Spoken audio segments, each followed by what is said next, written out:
For more of this kind of content, you can subscribe to the channel, like the video, and leave a comment. Commander Sarah Chen had spent 15 years working as a technical advisor for interstellar mining operations. She never expected to receive a priority message from the Valdorian Consortium, one of the galaxy's most prestigious alien trading houses. The message was brief. Human engineer requested for urgent system repairs. Generous compensation offered.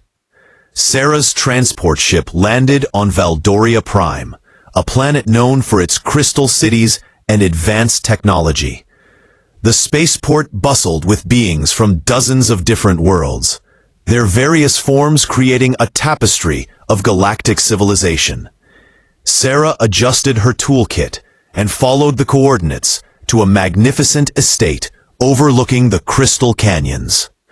Lady Thessa Valnerin greeted her at the entrance.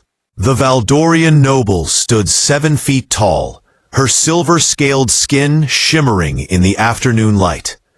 Her elongated features and piercing blue eyes conveyed both intelligence and authority.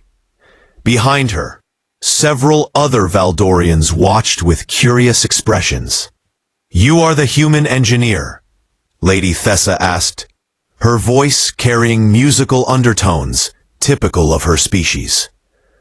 "Sarah Chen, ma'am, I received your request for technical assistance." Lady Thessa studied her for a moment.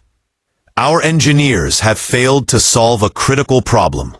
Our planetary defense grid has been malfunctioning for weeks. Each failure brings us closer to vulnerability." Sarah nodded, understanding the gravity. Valdoria Prime was located near contested space, where pirate raids were common. "I'll need access to your core systems and technical specifications." "Follow me," Lady Thessa said, leading Sarah through corridors lined with holographic art and living crystal formations. The main control center was a marvel of Valdorian technology. Crystalline interfaces pulsed with data streams, and the air hummed with energy fields. 3 Valdorian technicians looked up as they entered, their expressions showing a mixture of hope and skepticism. "The defense grid fails every 47 minutes, explained Chief Technician Coral. "We've replaced components, updated software, even consulted the planetary AI. Nothing works." Sarah examined the readings on the main display. The patterns were strange, almost too regular.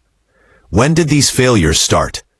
3 weeks ago, just after the quarterly system update, Coral replied. "May I access your maintenance logs?"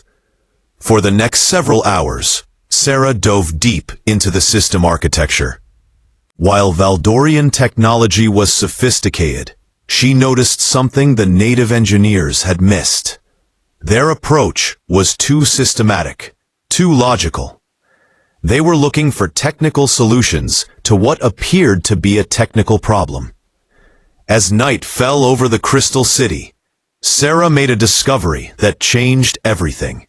Hidden in the maintenance logs was a pattern that suggested the failures weren't random malfunctions at all. Someone was deliberately sabotaging the defense grid from within. "Lady Thessa," Sarah called, "I need to speak with you privately. This isn't a technical problem. Someone inside your organization is causing these failures on purpose." Lady Thessa's expression hardened as Sarah explained her findings. "You're suggesting one of my own people is betraying us?" "The evidence points to deliberate manipulation," Sarah said, pulling up data on her portable analyzer.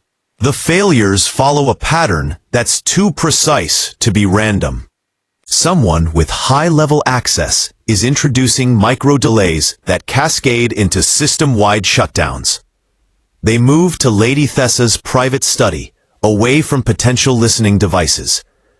The room was filled with artifacts from dozens of worlds, testament to the Valdorians' extensive trade networks. "Who has the access required for this kind of sabotage?" Sarah asked. Lady Thessa considered carefully. Only 5 individuals.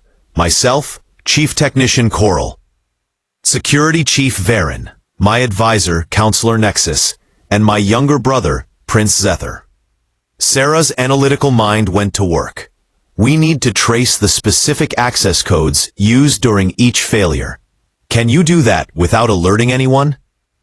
Yes, but it will take time. Then we wait and watch.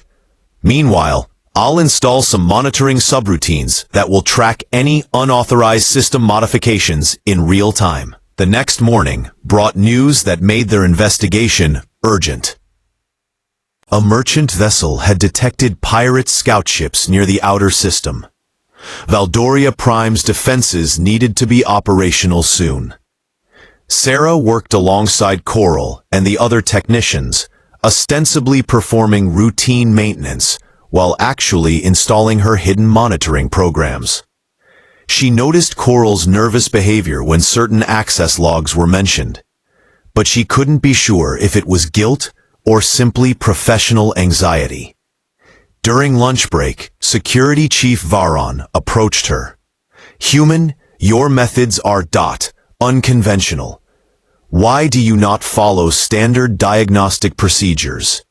Sometimes problems require thinking outside normal patterns," Sarah replied. Human engineers often approach challenges differently than other species.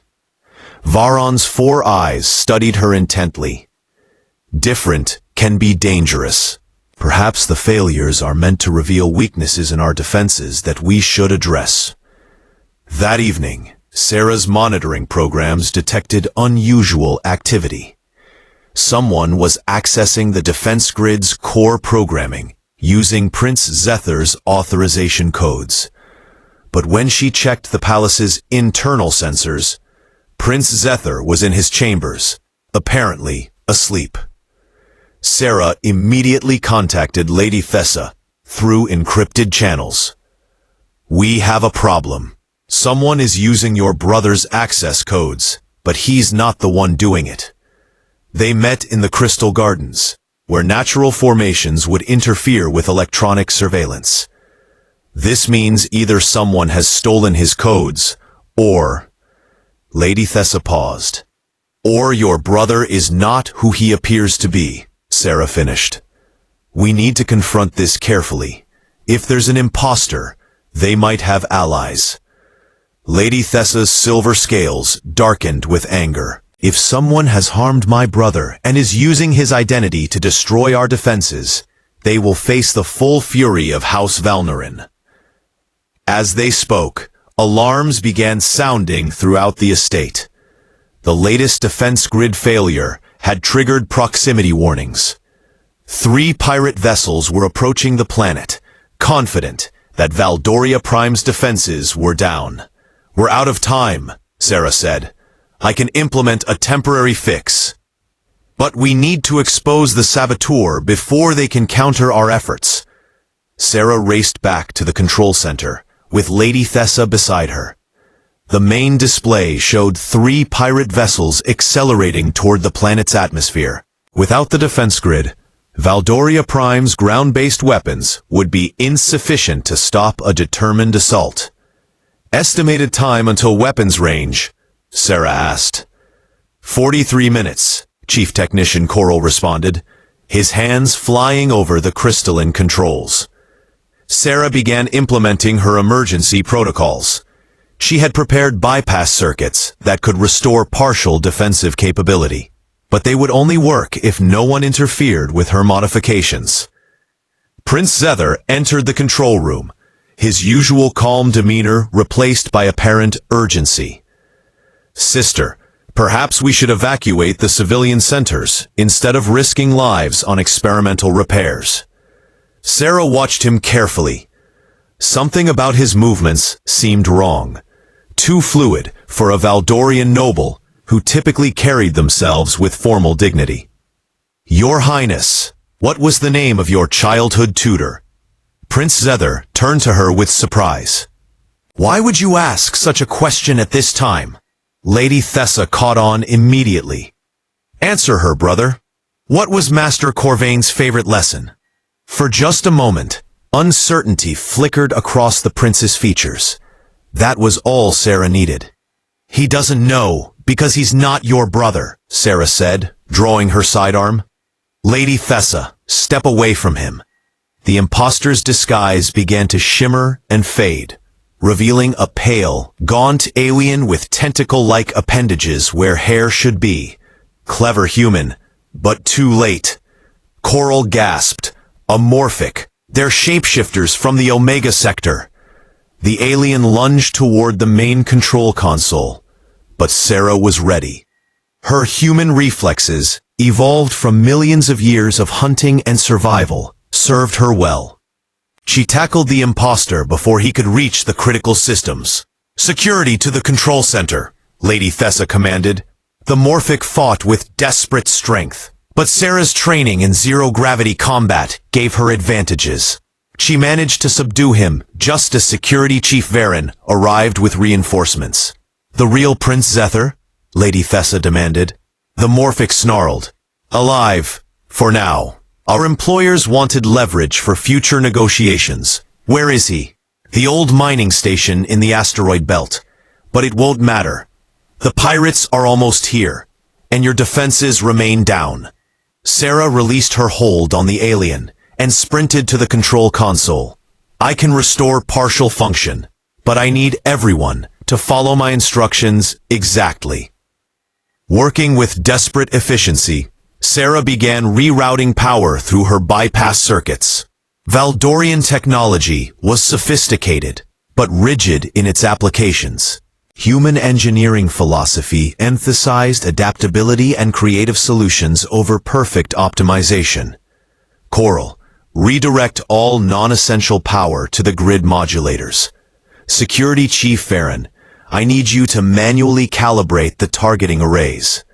Lady Thessa, can your personal authorization override the safety protocols? Yes, but those protocols prevent system overloads. Right now, we need the overloads. We'll worry about repairs later. The defense grid began powering up just as the pirate vessels entered weapon range. Sarah's modifications created an unstable but functional defensive network. The first salvo of defensive fire caught the pirates off guard, destroying one vessel and damaging another. It's working, Coral exclaimed. For now, Sarah said grimly. But this jury-rigged system won't last long. We need a permanent solution. With the immediate threat neutralized, Sarah turned her attention to the larger problem. The surviving pirate vessel had retreated, but they would likely return with reinforcements. More importantly, Prince Zethar was still missing. The mining station is heavily shielded, Security Chief Varen reported. Our sensors can't penetrate its defenses to confirm life signs.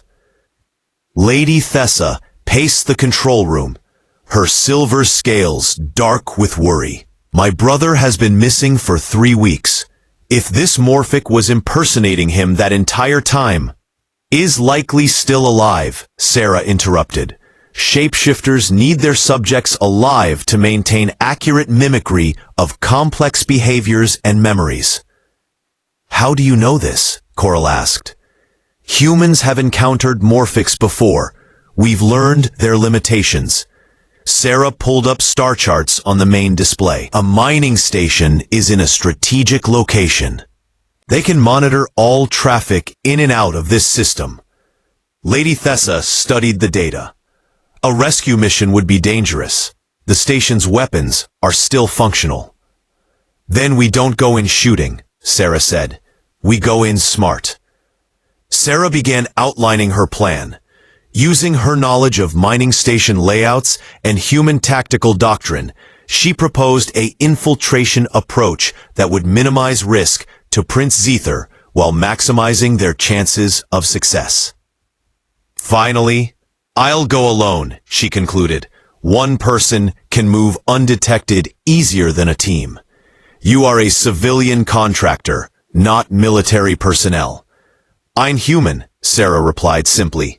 "We're good at impossible rescues." After much debate, they compromised. Sarah would lead a small team consisting of herself, Lady Thessa, and 2 security specialists. They would use a modified merchant vessel to approach the station under the pretense of seeking temporary refuge. The journey to the asteroid belt took 6 hours. During the flight, Sarah learned more about Valdorian culture and the importance of family bonds among their nobility.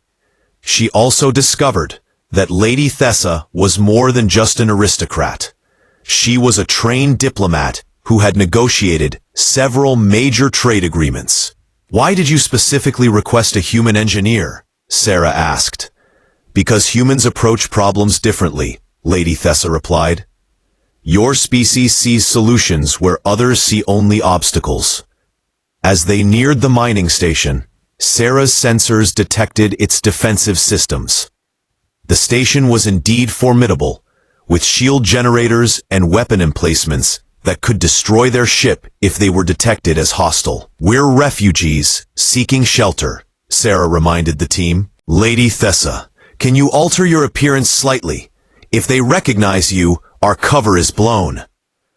Using temporary biomodifiers, Lady Thessa changed her scale coloration and added facial prosthetics. Sarah donned mining gear that concealed her human features under environmental protection. The station's traffic control responded to their distress beacon. "Merchant vessel, state your emergency." "Pirates damaged our engines," Sarah replied, disguising her accent, requesting temporary docking for repairs. After tense minutes, permission was granted. As their ship was guided into the station's docking bay, Sarah finalized their infiltration plan. The real challenge was just beginning. The mining station's interior was a maze of corridors and industrial machinery. Sarah led the team through maintenance passages, using her engineering knowledge to avoid security checkpoints. The station's automated systems were old but functional, and she quickly identified the likely locations for holding cells.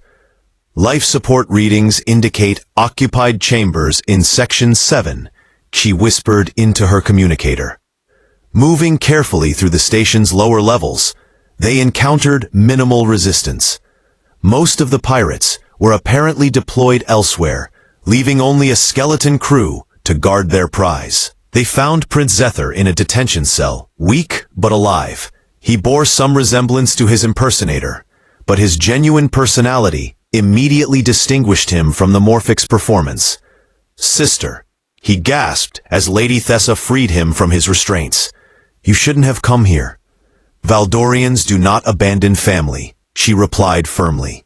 Sarah kept watch while the reunion took place. "We need to move. The longer we stay, the higher our chance of detection."